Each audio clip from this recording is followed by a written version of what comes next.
هدي نوادي اللي اخذناها من الحرب، البنزين مولع نار. يعني صح هو ممكن يرجع تاني، بس انا يا ذنبي يعني الزياده اللي جات دي ادفع عليها فلوسها اني بسبب الحرب، خدتها من الحرب، اللي اكبر الحرب واصحابها. صح ولا لا؟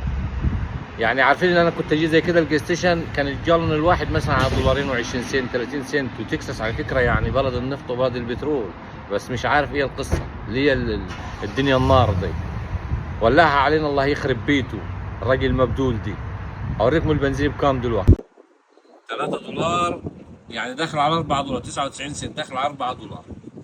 ده الريجر العادي. في نوعيه ثانيه اهي ب 4 دولار 29 سنت. يعني دايما مع حكم البنزين دي كنت اجيبه والله العظيم بدولارين و20 سنت 30 سنت. شوف النهارده داخل على 4 دولار ولسه يا عالم.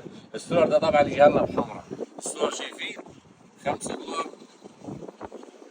يعني 5 دولار 29 سنت. تحياتي ليكم.